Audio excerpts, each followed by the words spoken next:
Piles free life में आपका स्वागत है। मैं डॉक्टर गौरव शर्मा। मैं आपको पाइल्स और उससे बचाव के तरीके, सावधानियां, परहेज, उनके बारे में बीच बीच में आगाह करता रहता हूं।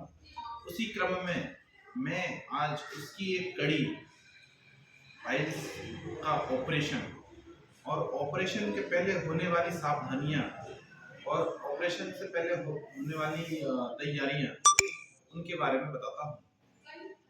मैं आपको इस चीज़ के बारे में जानकारी देता हूँ कि पाइल्स या फिशर फिस्टुला या किसी भी तरह की सर्जरी के पहले मुख्य रूप से क्या तैयारियां की जाती हैं, हम लोग क्या तैयारियां करते हैं। तो पाइल्स में ऑपरेशन से पहले पेशेंट्स को एनीमा दिया जाता है।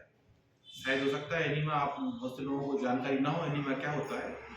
एनीमा एक लिक्विड होता है जिसमें एक ऐसी दवा रहती है जो हमारे गुदाद्वार के थ्रू इंसर्ट की जाती है और अंदर जाके जो हमारा मल रहता है वो मल रिजॉल्व होकर बाहर निकल जाता है, जिससे हमें ऑपरेशन के टाइम पे कोई परेशानी ना आए। परेशानी से मतलब कि किसी भी तरह का फीकल डिस्चार्ज ना हो, मल हमारा बाहर ना निकले, क्योंकि उस समय एनल एरिया हमारा लूज हो जाता है और उसके साथ ही हमारा अपने गुदाद्वार से प्रेशर जो हमारा रहता है उसमें से हमारा एहसास खत्म हो जाता है। तो कभी कभी उस समय मल अपने आप बाहर निकलता है तो उसमें बहुत तकलीफ होती है और नॉन हाइजीनिक होता है, तो वो आगे कोई इन्फेक्शन भी क्रिएट कर सकता है।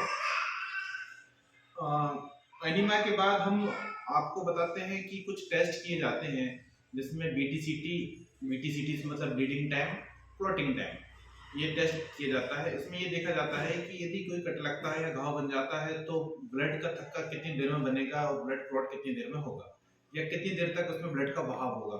यदि किसी पेशेंट का बीटीसीटी सही नहीं है तो फिर किसी भी तरह की सर्जरी को नहीं किया जाता है। तीसरे नंबर पर हम पेशेंट से और ये टेस्ट कराते हैं H3 मार्कर वगैरह, जिसमें HIV, ह्यूमन एक्वाडमिनरी सिंड्रोम वाला टेस्ट जो होता है HIV, वो किया जाता है। SCV टेस्ट किया जाता है, हेपेटाइटिस C का टेस्ट किया जाता है और हेपेटाइटिस B का टेस्ट किया जाता है। HIV और HbSAg और SCV टेस्ट मुख्य रूप से किए जाते हैं। इसके अलावा और भी CBC वगैरह टेस्ट होते हैं जिसमें प्लेटलेट्स वगैरह देखते हैं। इन टेस्टों के अलावा पेशेंट्स को बीपी, पेशेंट का शुगर देखा जाता है, पेशेंट का हार्ट सही तरह से काम कर रहा है कि नहीं कर रहा, उसे ट्रैकीकार्डिया, ब्रेडिकार्डिया तो नहीं है, इस तरह की कोई कंडीशन होती है तो फिर हम लोग उसका पेशेंट्स का एक फिजिशियन ओपिनियन लेते हैं, जिसमें एक कार्डियोलॉजिस्ट से सलाह लेकर और फिर हम पेशेंट की सर्जरी करते हैं। तो इस तरह से कुछ सावधानियां भी कह सकते हैं और कुछ तैयारियां भी कह सकते हैं ऑपरेशन से पहले ये की जाती हैं। इन सब बातों को ध्यान में रखते हैं हम किसी भी तरह का कोई ट्रीटमेंट करते हैं या ऑपरेशन करते हैं तो फिर उसमें हमें रिजल्ट काफ़ी अच्छे मिलते हैं। इसमें पेशेंट को भी आने वाले फ्यूचर में जो बीमारी है वो पूरी तरीके से ठीक होती है और पेशेंट को कभी किसी नई समस्या से उसको फेस नहीं होना पड़ता है।